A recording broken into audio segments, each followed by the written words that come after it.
Hola y bienvenido a Learn Spanish en SpanishDict.com.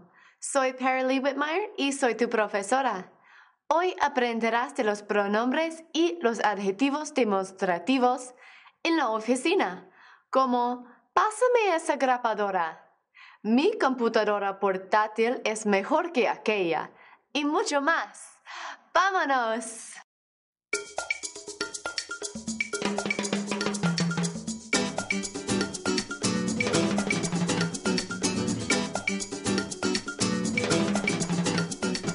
Bueno, pienso que has aprendido mucha gramática, ¿no? Es hora para una vacación de los verbos. Hoy hablaremos de los pronombres y los adjetivos demonstrativos. Now, demonstrative sounds a lot like demonstrate, right? Well, then it makes sense that demonstrative adjectives and pronouns would demonstrate some essential quality of a noun, right? And they do. Demonstrative adjectives and pronouns demonstrate the location of a noun in relation to the speaker. Now, in an office-type situation where there are tons of supplies all over the place, it may be confusing to just talk about the stapler or the envelope. Words like this, that, and those over there can be very helpful, especially if pointing is involved. And just like English, there are only 3 words that you need to know. Este, ese, and aquel. First, let's talk about a few items that I have close to me. Trabajo en este cubículo. I work in this cubicle. Esta fotocopiadora siempre está rota. This copy machine is always broken. La presentación está en estos discos compactos. The presentation is on these CDs. Estas tijeras están romas. These scissors are dull. So, what we have here is a way to say this or these to identify an object that is very close to the speaker. And in all of these phrases, I used este or some form of it. Because it is a demonstrative adjective, it has to match the noun it modifies in gender and number, remember? When you look up a word in the dictionary, you'll most likely find the masculine and singular form, which in this case is este. Not the regular masculine ending you are used to, but one of the more common ones. To make it feminine, just change the E to an A. Esta. Now, the plurals are more of what you would expect for masculine and feminine. Estos with an OS and estas with an AS. Not too bad, right? Why don't you try a few? I'll give you a few sentences and you change the este in parentheses, if necessary, to match the noun in gender, masculine and feminine, or number, singular or plural. ¿Listo? Este computadora portátil es muy pequeña. This laptop is very small.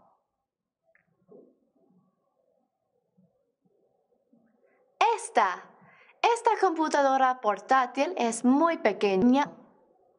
Este discos compactos están rayados. These CDs are scratched.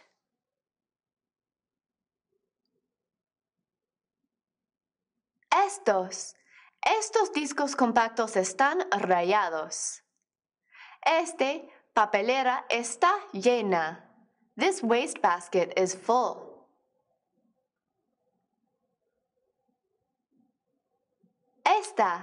Esta papelera está llena. ¿Necesitas ligas de goma? Do you need these rubber bands?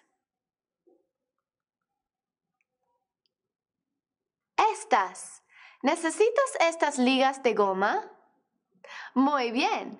Ahora pasamos a la segunda categoría. Demonstrative adjectives that describe something that is not close to the speaker, but neither is it far away. Take a look. Ese teclado y ese ratón son inalámbricos. That keyboard and that mouse are wireless. Usaremos esa mesa de conferencias para la cita.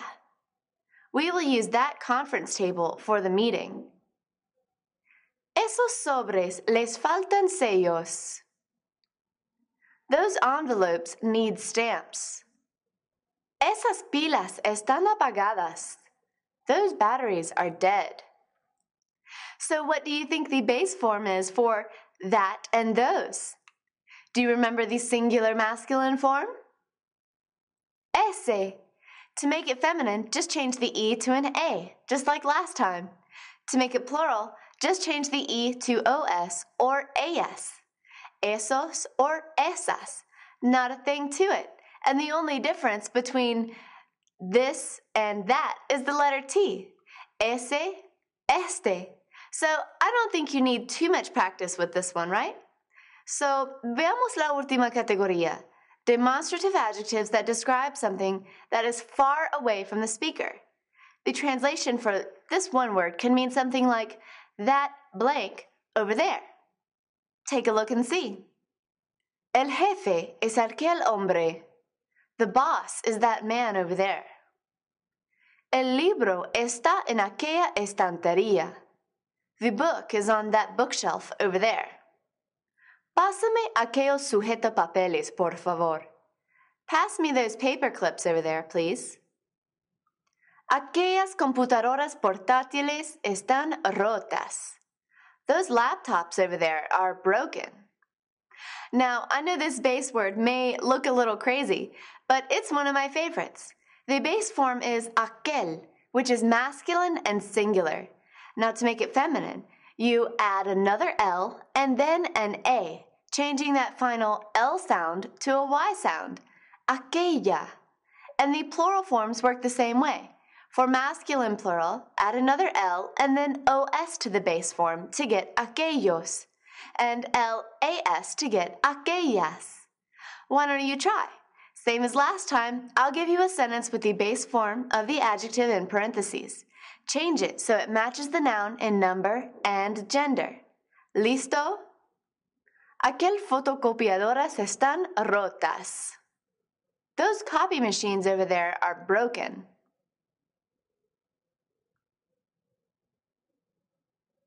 Aquellas fotocopiadoras están rotas. Usa aquel escáner para las fotos de la conferencia. Use that scanner over there for the pictures of the conference.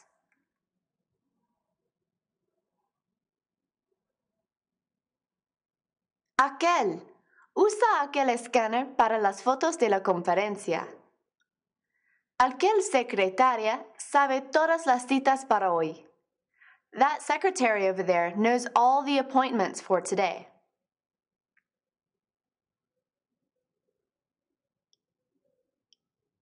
Aquella secretaria sabe todas las citas para hoy. ¡Qué bien! Now, let's see if you know the difference between the three distances. I'll show you three pictures. One close to me, one not so close, but not far away, and one as far away as I can put it. And you choose the correct word you would use to describe it. For example, here are three staplers. This one is close to me. This one is a little farther away, and this one is very far away. And this one here in the middle is circled. Below you can see your options. Esta grapadora, esa grapadora, or aquella grapadora. So which one is it? It's not close to me. It's not far away either. That stapler. Esa grapadora. That stapler. Now for the next few, I'm going to mix up the order of their answers, so be careful. ¿Listo? ¿Cómo se dice that laptop over there?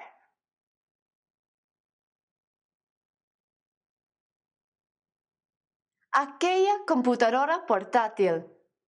¿Cómo se dice this paperclip? Este sujeta papeles. That's a tricky one because the word for paperclip ends in an S in both its singular and plural forms. Sujeta papeles. ¿Y cómo se dice that scanner over there?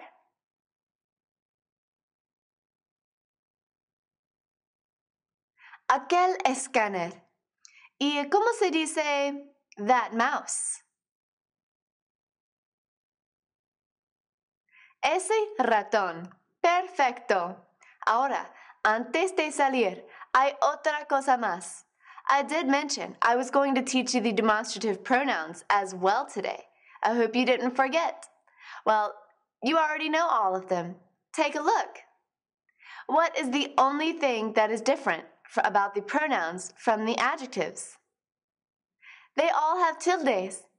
Now, these tildes don't do anything to tell you how to pronounce the words because they all follow the regular pronunciation rules. But they are there to differentiate them from both demonstrative adjectives and the different forms of the verb estar. You use demonstrative pronouns just like demonstrative adjectives, except they function as the noun they replace. They translate to mean something like this one here, that one there, or that one over there. Por ejemplo, tienes una grapadora. Esa es para él. You have a stapler. This one is for him. Aquellos son los jefes. Those over there are the bosses. So, demonstrative pronouns can be very useful if you don't want to or don't need to say exactly what object or person you are talking about. Whew, that's it. Well, almost. If I have piqued your interest, you can not only practice these demonstrative adjectives and pronouns in the reference section at SpanishDict.com/reference, but you can learn about neuter demonstrative pronouns as well, so you can start referring to abstract concepts and ideas. These are very commonly used in daily Spanish, so it might be worth checking out just to know how to say, "What is that?" or "That is why." All right. Pienso que es suficiente para hoy. You can practice everything you learn in this lesson at SpanishDict.com/learn, where you'll find the picture flashcards for the vocabulary in this lesson, as well as a few quizzes, a speaking and writing assignment, the forum, and video chat. You can also review this lesson on the go by downloading the video podcast from iTunes. And as always, everything at SpanishDict.com is completely free, so check it out. Hasta luego y nos vemos.